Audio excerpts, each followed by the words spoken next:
We said, did you train? And he was saying, like, yeah, I've been training. He said, because we did that money. It's right in the thing. You know one thing, this one thing I learned when I was boxing, I learned about taking it back. I told my coach, you know my coach was Willie Davis. You know Coach Willie Davis? That was my coach. He gonna make me, he back against me, and I found out about he want me to take it back. I had to take it back. This dude couldn't touch me. All right, gentlemen, we're ready. It's time to get started. Welcome. Yeah, I'll be leaving round 2, Chris. I gotta go to Okay, that's no worries. So it's good to see everybody, and looks like we got someone who is watching online. If you're watching online, send me a little note in the chat so I know who's out there. And we've got Michael today, and we've got Larry, and we got Austin, and we got Tony. So we got a lot of the usual crew here. And Judy here. Where's Judy at? I did not see Judy yet. She's here. Is she here? Okay, well, she might come in here in just a few minutes. Hey, looks like we got James out there. James, hello. Great to see you. And I'll send you a little hi in the chat here. And Linda, are you out there as well? I've got some other folks that are joining in here as well online. So welcome all of you. And we got one main thing to talk about today, don't we? Super Bowl. We had a Super Bowl, didn't we? Yeah, but you can Boxing. We're talking Super Bowl. You got to save that boxing until later. I know you want to talk boxing. So let's. I said if they got clean without too many penalties, the game was gonna be what it is. They got one penalty because I seen that too. I think it was Kansas City Chiefs trying to catch that pass. How can you do that? And the pass was already incomplete. That was an incomplete pass, and he thought he made a touchdown. See, that does not kind of show you that the other team would be at third, and the other team would be like, okay, well, we're gonna see what defense that they gonna come down with, but at the meantime, we're gonna try to come up with. They were trying to play a strategy. Kansas City Chiefs were trying to play a strategy. So I now we'll check with Linda when we get a chance about who picked who. Who did you pick last week, Michael? Was it the Chiefs or was it? No, this was my prediction. I said if Kansas City Chiefs can get through without any fouls or any penalties against them, then it might be a good game. But I said this too. I said Tampa Bay ain't no joke because they don't play a lot of teams and they don't came out on top. And I said Tampa Bay will get through with a sneak attack and will come out because they didn't have no penalties against them when they started off. That's why they came on. They started off leading against the Kansas City Chiefs. They played their game harshly. Let me hear from Larry for a minute. Larry, who did you pick last week? Do you remember? Who'd you pick to win the Super Bowl? Kansas City. Melvin, who did you pick? Kansas City. Tony, you took Tampa Bay, I think. Yeah, I think it is. I took, I believe, Kansas City, but you know who got it right? Who? James, who's online with us. Oh, you see, got Tampa Bay out? James had Tampa Bay, and he said that they were going to win because of the strength of their defense. Yeah, and he was correct. I'm going to tell you something. On the betting field out in the street, a lot of people went for Tampa Bay. They didn't really go for Kansas City. There was a lot of money betting on Tampa Bay. Okay. I can tell you a lot of people woke up in the morning with a couple dollars in their pocket. Yeah, I think the highest bet was a couple $1 million somebody put on Tampa Bay. On the street value, it was more than a couple dollars. You know they were happy last night, that's for sure. Melvin, when you had your hand raised, what did you want to say?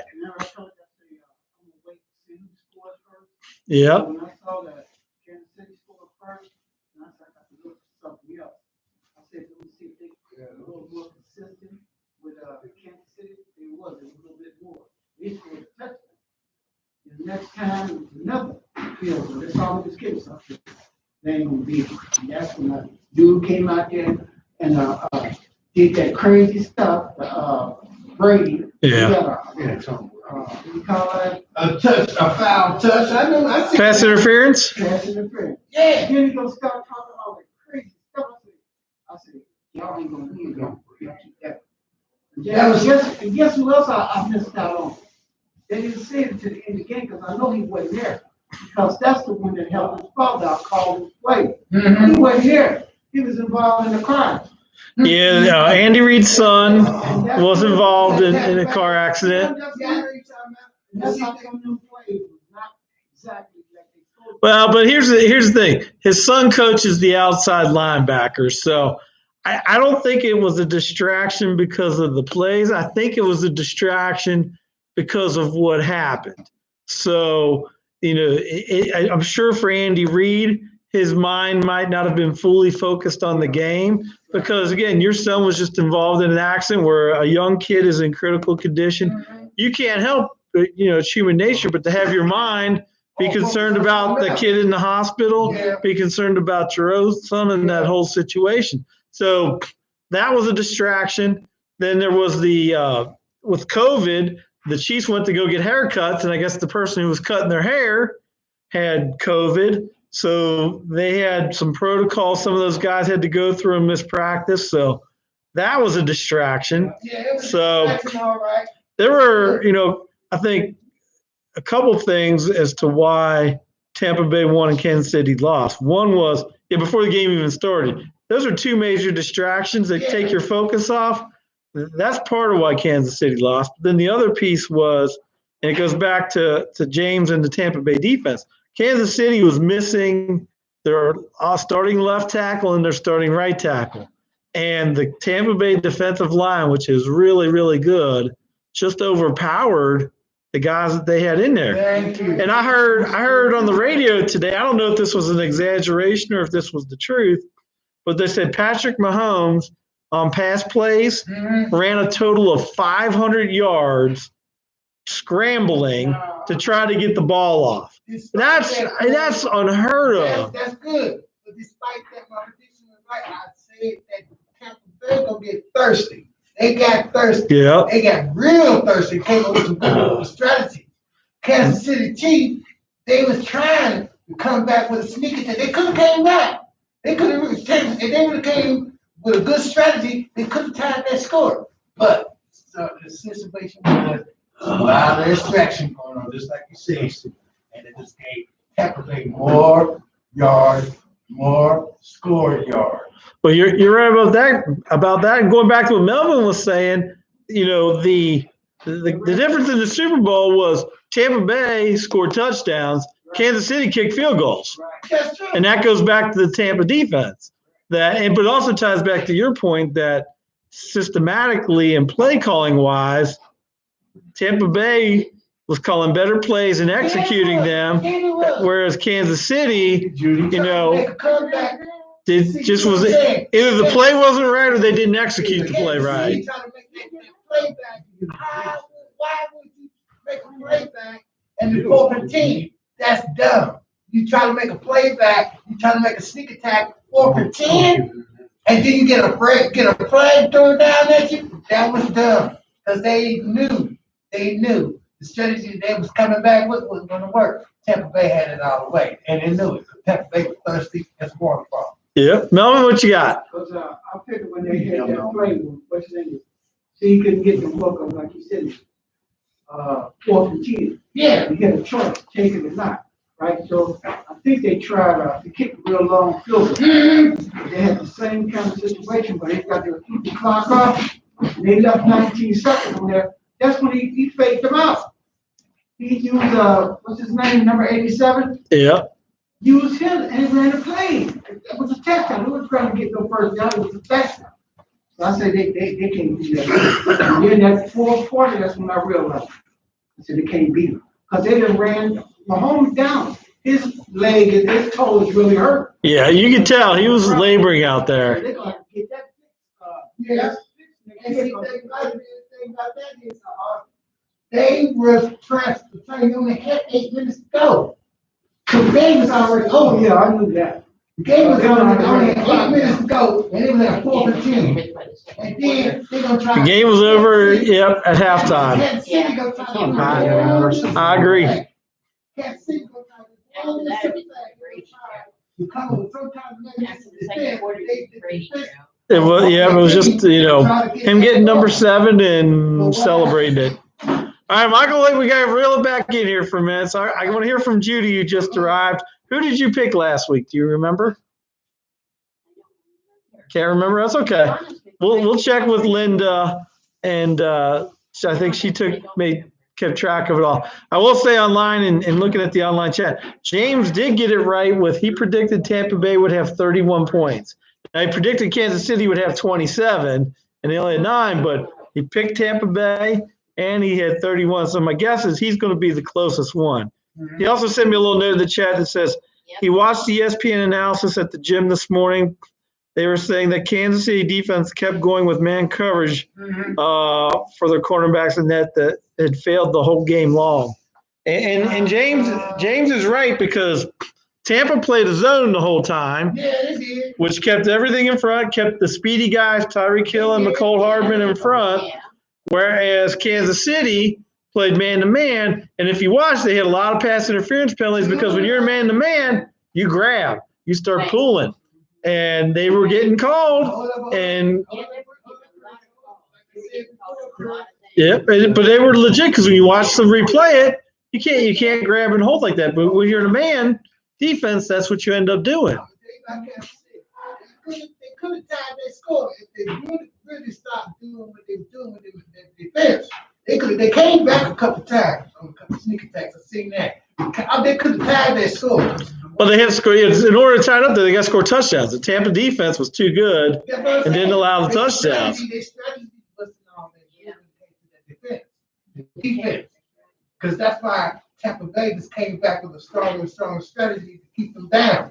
Kansas City Chiefs ain't no joke. They could have came back and tied their score. But it was always going to be a dilemma, but something was going to go wrong. When they got down into the 4th and 10, and the Kansas City Chiefs player got that pass, and it was an incomplete pass. Now, say if that wasn't an incomplete pass, and he caught that ball through, that was their score right there. And they could have made a comeback. That could have made a difference. I got one more thing to say. Yes, Melvin. I was looking back at it, I said, they still a good team. But when I said that coming start hunting, he don't get that toe pick. That toe, that toe in the leg injury, that's really hurt. But look, everybody thinks that what's your name gonna come right back out there, play with the Bengals like everything. No, he's going through therapy right now. Ain't nobody gonna go back out there and play like he never happened. Who's that? Like Mahomes. You gotta get that toe taken care of quick. Because once you go back out there, you see you ain't got it. Look at my boy Green. He already knew. I said like that toe ain't gonna heal up. That's gonna cause him to have some kind of a knee injury. And that's how come they got rid of him. You know they got rid of him, don't you? I didn't hear that. I know he's a free agent. I know. I think he's going to Buckeyes. Okay, we'll see what happens. I will say when it comes to the Chiefs, I'm a big Patrick Mahomes fan, but I think people are crowning him, to be the next greatest one. When it comes to Super Bowls, a little too early. I know he's gone to 2 and he's been to the AFC Championship game as a couple years back. But I also think about, I think they did this with Dan Marino early on when he went to the Super Bowl, and they all were like, well, he's going to be back, lots of times. And Dan Marino never made it back. And I'm not saying that's necessarily the case with Mahomes, but I think people need to be careful of, say, oh, he lost, but he's going to be back. You don't know that because you don't know what is going to be around that team, in the coming years, because you wave the system and football stuff now, you've got these small windows, unless you're the New England Patriots, which seem to find a way to work around the small window. But you usually have these windows that you can make your run, and then, you got to see what happens. So I just, I have no doubt he will be an awesome quarterback, but getting to the Super Bowl is no easy task unless your name's Tom Brady. But even Brady had a lull where he went, it was either 6 years or 8 years where he didn't go. Yeah, it was 6 years. So it really is almost 2 careers that he had, a career before this lull and then the career after that lull. And his numbers are pretty similar. And he said he's coming back. I got a prediction for next year. What's your prediction for next year, Michael? My prediction this next year because it's like a deja vu with the Bengals. They're gonna make that playoff. Just got it in my bones. They're gonna make that playoff. But they did it before. They did it before. They lost the playoff a couple times. And then they won that playoff. They did it before. It's like a deja vu with them. Well, I really understand their patterns. They see this how it was when we started off with the Super Bowl, kept messing up. And everybody kind of started losing confidence in the Bengals. And next thing you know, we had a couple good coaches with Greg and Sam. yeah. When next you know they shipped out, that bad luck turned into good luck. We got to the Super Bowl for the second time. But that's how the Bengals were really at that time before they even got to the Super Bowl, and then before they even accomplished the playoff, they were in the sack as a losing team. Yep. And next you know, the super good luck came, boom, square, and came to the Super Bowl the second time.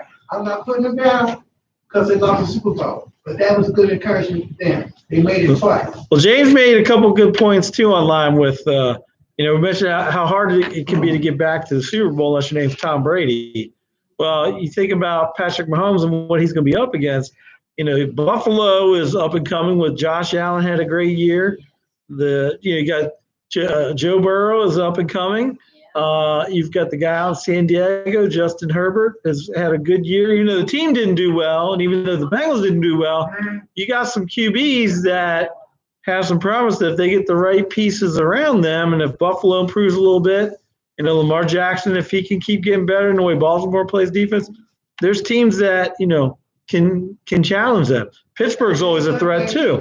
Cleveland's got a lot of talent. Thank you. So I thought they were going to be in the Super Bowl, but they was carrying on. So if some of these other teams, finish connecting the dots, just makes it that much harder for Kansas City to try and get back. Melvin, what do you want to say? I wanted to say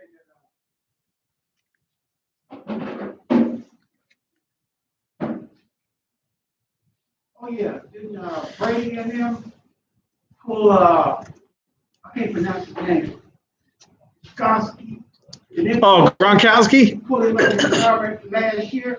Yep. That's what I figured. What they was doing was this.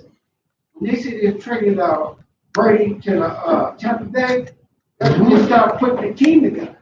That's when they started putting it together. Well, you're getting ahead of me here because what you're talking about actually is going to tie into what I'm going to close with, which is about winners are proactive. And we're going to tie that saying back into Gronkowski and a few other things here in just a few minutes. I want to give a shout out to James. James was our winner. He picked Tampa Bay, 31-27. James, I've got a gift card here for you, $15. Next time you're in, come see me, and I'll get you that gift card. Okay. The next closest, but there's no prize, was Tony. So round of applause for James and Tony. Tony had taken Tampa Bay 2017. So that was a good job, Tony. And James, you're very welcome. Good job with that. The only thing they got to do when the Bengals play next year, keep a very good defense on Burrow. But see, that leg is not all that perfect. Yeah, they got to give him time to get healthy. Set him up pretty. He's still hurt. You know that. They set him up pretty. Yeah. He was almost out of commission.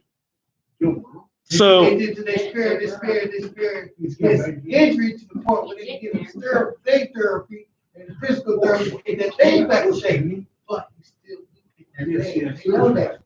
And they're gonna like strive for that. Well, they can't rush him back. They gotta let him get healthy. I want to switch gears for a minute because there's two big parts to every Super Bowl besides the game: the halftime show and the commercials. So let's talk commercials first. Does there anybody have a favorite commercial? Because I know I had one. I had one. That was Bud Light. The Bud Light commercial where they hit the knight and he fell over the side of the. You like that one? But Did the you? entertainment thing, I don't know about that. Well, we'll talk about that one in a minute. James says the Fiverr commercial.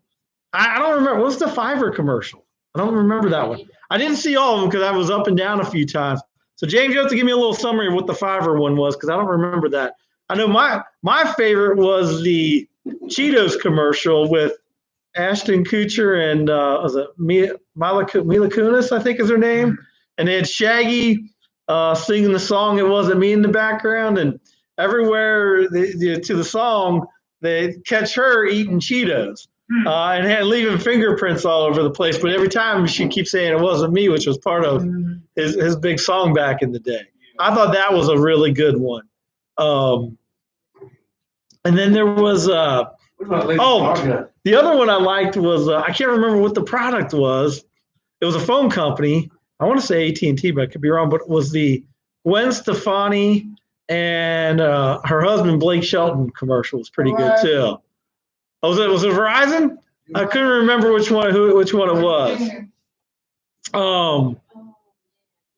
Let's see. James mentioned something about Four Seasons. Is for in regards to I didn't see that commercial, James. I missed that one. Tony, did you have a favorite one? What about Lady Gaga? Was there a Lady Gaga commercial? I missed that one. Yeah, Who was entertainment? I missed that. No, I missed that one. Okay. Who was entertainment? James did like the Gwen Stefani and Blake Shelton one. The halftime entertainment, that was The Weeknd. Oh, that's right. And I thought The Weeknd did a good job. I mean, whoever was going to be the entertainer, didn't matter who it was. You're in a tough position because you're dealing with the pandemic. You can't do all the up close with all the people that you normally would have. You don't have 70,000 people in the stands like they do at previous Super Bowls. So I mean, he basically went out there, sang his songs, sang them really, really well, and they had a nice little background with some of the music and dancing, and he did a good job. But it didn't matter, who was playing. It was gonna be, it's gonna be tough to, I think blow people away with it. He did a really good job.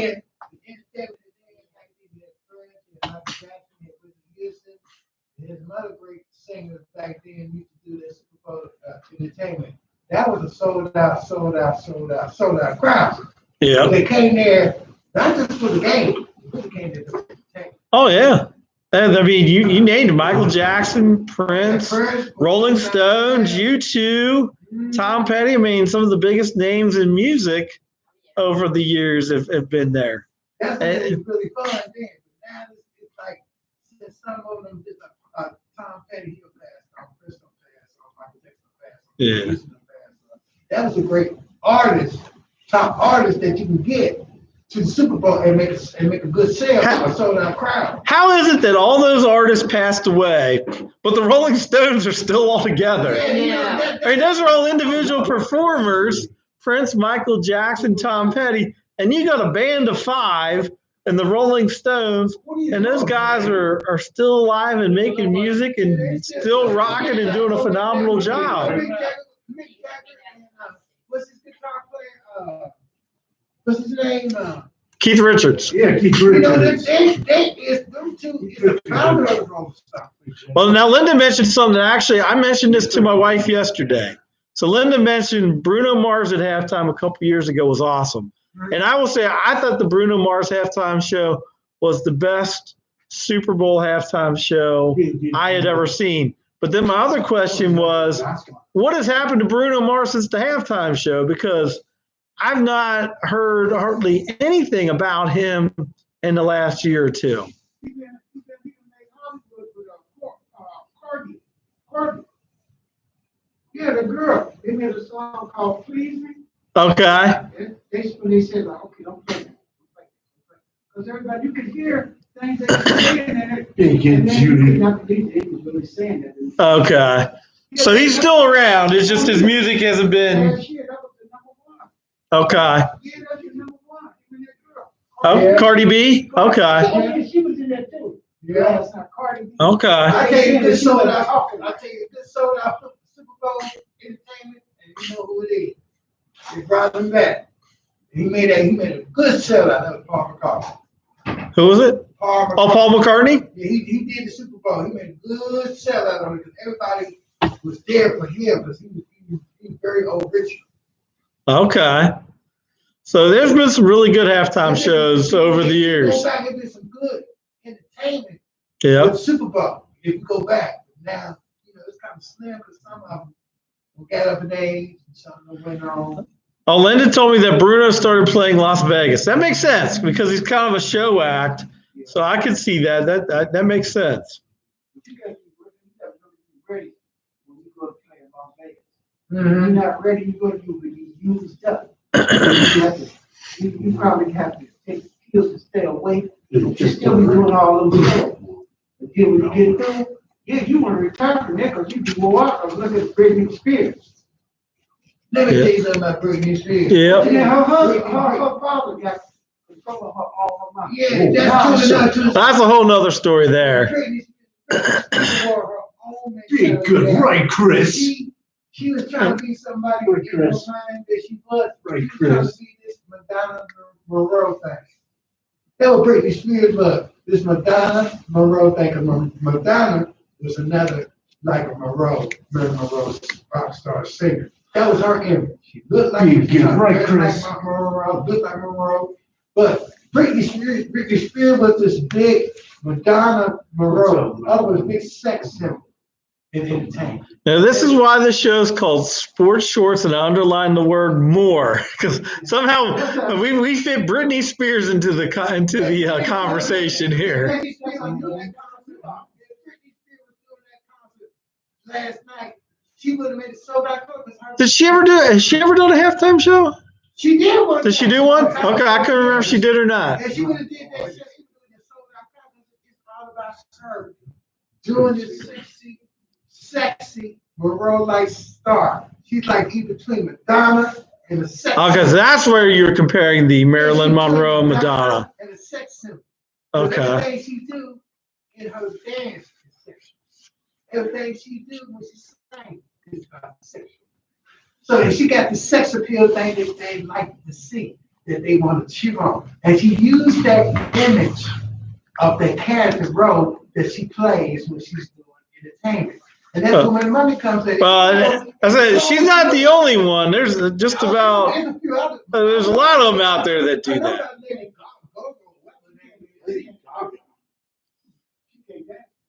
The real That's what I'm talking about. Slow down. Everything was slowed down. Even that turnaround was speed. All that's gone. Yeah, They did that turn long. You just like because she was a really good dancer. That's right. But a lot of people go to Elvis, he played Las Vegas for a long time. So a lot of people go there and play it. But Elvis had a big time. Elvis was real young. Yeah. Guess who was better than him? And he's out there right now, and he's still the ball. Newton. Oh yeah, that's Oh, Newton. Wayne Newton. And I say that's the fault. You know what the game is. You better look at him real good. I don't know. I'm not going to go so far as to say Wayne Newton was better than Elvis, but he definitely lasted longer as far as playing out there. But see, Elvis had a type. This is about Elvis. So when you're the king, when you're called the king, it's for a reason. Yeah, he had a type. This man, back in the days when he came out on the scene, wasn't nobody doing these moves, wasn't nobody singing like that back then. We had a lot of artists back then. But when Elvis came out, he shocked them what he did with his routine and the dances and the moves he did. Wasn't nobody doing that. Oh yeah, I mean he was the total package between the voice, the looks, the dance moves. I mean, he had it all. It was the total package. That was his routine image. He knew he was an idol when he came on stage. But I'll tell you what, he comes across and again, I know I've never met him, but he just came across as very humble for all the talent that he had. I know he did a lot for a lot of charities and things like that. He did that. He always in the interviews always just seemed very shy and quiet and humble. Guess who was real when he got What's that? Oh, Frank Sinatra, everybody was Frankie. But he really strong. Yeah. Frank, when Frank Sinatra came on the scene, you don't go back that far before they had Frank. So I got to get a couple updates here on some other sports for a minute. So Linda, I need an update on the Ohio State Buckeyes. I know they had a big game against Iowa, and I saw they were winning, but I did not catch the final score. So let me know how the Buckeyes did. They played Iowa, I think, the other day, and Now, I would play,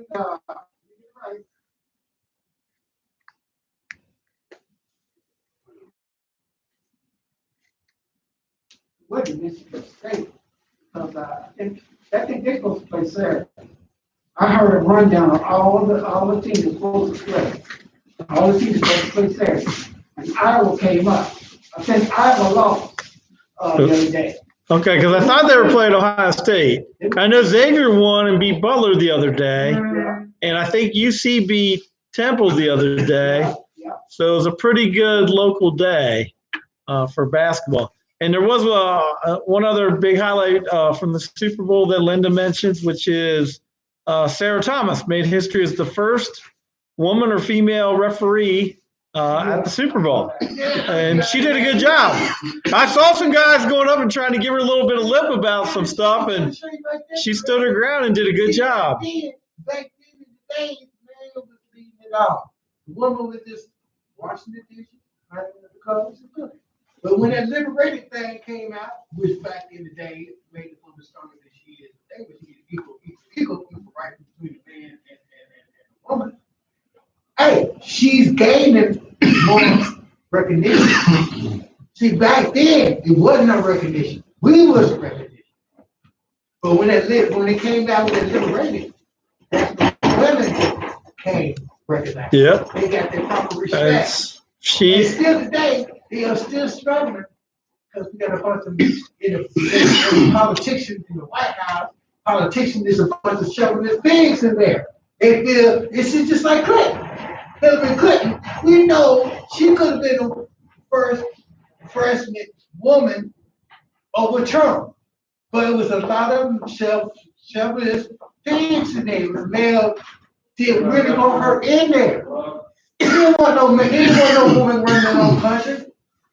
That's why they picked Trump.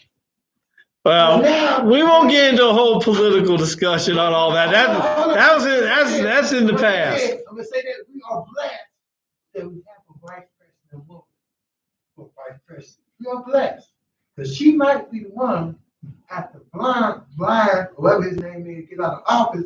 She gonna step up, and you might just have a woman. Oh, there should be, and there will be one day. This is what I'm saying. We are not going, as you're gonna say, we're going straight ahead. This is what we got to understand. We are not going this way. We're going straight ahead. Yep. Let's go what lies ahead. They already know about it. I can now. I set the blueprint for what's going ahead. They already know about it. I want to get back on the sports for a minute. Okay, so we got an Ohio State update here. Yeah. Just like this virus, they knew about it. Just like they knew about 9/11. They knew about it. They knew all what was going on. They knew about this virus before we even got contact to understanding what it is. We're gonna save all that for another discussion. We'll have to have a different class on political topics. Yeah, so Ohio State beat Iowa 89-85 on Thursday. They played tonight at 9:00 against Maryland. And Linda tells me Ohio State moved up to number 4 in the latest poll, which is great to see. Mm-hmm. So they are having a good year. Well, are they gonna be shown? I don't know if it's on TV or not tonight. Probably on cable. Let's get a real deal, Chris. What's that? About this virus. What is your truly specific prediction about this virus being over with? I mean, seriously, from the heart. Seriously, you want to know what I think about the virus, the coronavirus? All right, this is. You think there's going to be a day that the society, as America, is going to get off this sidetrack with this virus thing, and we're back on to a normal life. We don't have to wear a mask. You don't have to walk the streets wearing a mask. You're back to civilized human beings. All right, here's my honest opinion. Well, first, Melvin's got his hand up. Melvin, what you want to ask? The only reason that I want to interject right quick because everybody knows who Johnson is. Oh, yeah, you already know that. Johnson said that all our medicine, 85%, knocking out everything going forward. So all you gotta do is wait till they get to circulation. We don't master circulation. But it's all about Johnson. Knock it out. Here's. Hold up. Johnson was the main one When we had the AIDS epidemic, No, there wasn't an aid that it was what you call, cancer. They never did. For those of you online, there's a little side discussion here about coronavirus vaccine, so I'm a little distracted for a second here. You right. People don't understand. They all know this ahead of time. They had this stuff already planned and blueprinted out that this was gonna happen. After this virus is over, we back to day one about this asteroid that went tear this planet up. All right, we're gonna come back down to this class for a minute. You can talk about asteroids after class for a minute. Let me I'm just saying, throw. we used to say it like we used to say, whatever, I got this right now. So when we get to a certain age in our life, it's gonna be one problem. It's gonna be a major problem. There's always gonna be problems on this planet, But then no matter where you live. nobody as civilized as citizens, instead of the politicians and the big time scientists, ever thought that we was gonna be affected with it. They knew about it, they knew it was coming, but they didn't think it was gonna be global wide. Well, this is how we're gonna deal with those problems. That's why we're in this class. Is we got attitude. It's how we deal with some of the problems. Okay, it's all about your attitude when it comes to addressing and facing head on the problems and challenges that we have in life. And so we've been utilizing this book, and I mentioned earlier when we first started, and this is going to tie back to something Melvin said. I've got a little piece of this information in here as to that I'm going to tie into why Tampa Bay won. Okay, and so it says here, winners are proactive. Okay, so winners are proactive, not reactive. They create new circumstances, not simply respond to circumstances. Reactive people are likely to go through life complaining about their circumstances. They focus on things they can do nothing about and ignore the things that are within their circle of influence.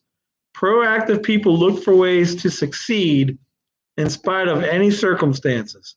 If you live in a northern state, you can stay inside during the winter and complain about the snow and the cold. Or you can take up snow sledding and skiing. If you live in a large city, you can complain about traffic congestion and the cost of parking. Or you can carpool or use public transportation. If you're a high school graduate, you can complain about the scarcity of jobs for people without college or technical training. Or you can go to college and work on receiving an education. If you don't like the way things are, complaining is not going to change them. Your actions will, or your actions are what's going to make changes in life. Okay. And then the quote says here, if you're proactive, you don't have to wait for circumstances or other people to create perspective, expanding experiences. You can consciously create your own. And how this ties back to, hang on just a second, how this ties back to Tampa Bay, okay, kind of goes back to what Melvin was saying. Look, Rob Gronkowski pulled him out of retirement. Okay, they were proactive. They went and got Tom Brady, greatest quarterback of all time. They were proactive in doing that. They went and signed Antonio Brown. I know he has some issues outside of football, but they were proactive and they signed Antonio Brown. Even though these two guys didn't play, Le'Veon Bell and LaShawn McCoy, they went and signed those guys. But the guy who did play, that was a big part of yesterday, and he was cut by Jacksonville earlier in the year, Leonard Fournette. They were proactive, and they went out and signed him. And that shows you where Tampa Bay meets the criteria of what they're saying here. Winners are proactive. Compare that to teams like the Bengals, okay? Even Kansas City, they, when you look at it, one of the things they said in the pregame was, this is pretty much the same team coming back from last year's Super Bowl, playing in this year's Super Bowl, other than the running back, Clyde Edwards-Helaire, who they drafted. And I mentioned Le'Veon Bell, but I apologize. He was actually with the Chiefs. LaShawn McCoy was there before Leonard Fournette. But what we're getting to is when you are proactive, you become a winning team. If you look at the Reds last year, how many years had the Reds been not very good? It's been a long time. A lot of years lately. Last year, what were they? They were proactive. They went and they got Sonny Gray. They went and they got Nick Castellanos. They went and got Akiyama, the outfielder. They went and brought in these players from the outside and were proactive. What do? They got their first playoff appearance in many, many years, which goes back to show if it doesn't, this doesn't just tie into sports, but life in general, you got to be proactive. Okay. Now, you ever play football? Yes. Me too. I'm going to tell you something about that proactive. I'm your coach. Yeah. I see what my pattern is saying, and I write out to y'all and let y'all see what the team and what defense and whatever gonna be passed, whatever complete pass, whatever. If I got it already charted down and we don't study it in the locker room, how this team gonna make their play. That's my proactive right there. Because I'm gonna let some of my good men sit out and let some of my other men go in. You got to come up with it. That's a proactive strategy. Mm-hmm. If I'm a coach and I see how my proactive strategy is going, and I see that this other team is not already qualified and they get weak, even though they are a tough team, that's going to be proactive strategy. That I will take one of my men, after one of my men in there, come out, I'm going to take them off the field, good one of my good men. But I say the best for last.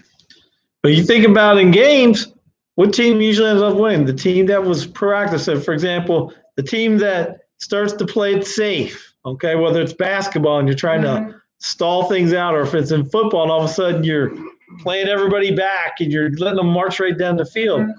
You're being reactive rather than proactive, and the proactive teams are the ones that usually come out ahead. You got to have a good strategy how you want your team to go. You just can't sing the best man's out there on front line. Because you see the best man's out there on front line, that's where your defense go weak. You always say one team, a good man. Mm-hmm. Right? Yeah. That's what Tampa Bay did. If you look at the strategy, they said what they wanted to say. They always had a backup play. That was their sneak attack. You know? Now that's how they defeated the Kansas City Chiefs. Because the Kansas City Chiefs were trying to come with them everything they got. They knew that. They knew the strategy. Because the Kansas City Chiefs, they were looking at them like, okay, we're facing this.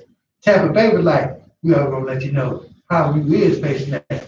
Proactive, we're going to win this game. Yep, they were proactive. Now, Linda mentioned something sports-wise that occurred over the weekend. Trevor Bauer, he was with the Reds. He signed a 3-year contract with the Los Angeles Dodgers, who are the world champions. And Linda mentioned that his agent is a young woman who's defied the stereotypes to get to where she is, and helping him get one of the largest contracts in Major League history. Who's that? This woman. It's a sports agent. She's a sports agent. Yeah. It is a woman coach. I think it's who is it? She was a referee in the game yesterday. Yeah, I know that, but it's another woman played this team. She's a coach. I can't think of her name. It's not Playing with the Browns. With the Browns. With the Browns? Yes. Yep. Okay. So, well, on that note, well, we're going to get ready to wrap it up. I just want to remember, attitude-wise, take the takeaway from today. Winners are proactive, so be proactive, whether it's in your mental health recovery, whether it's some other aspect of your life, be proactive. Thank you guys for watching online, and we'll see you next week. You be a winner. You better have a good attitude when you lose. You got a lot of people just go for the win.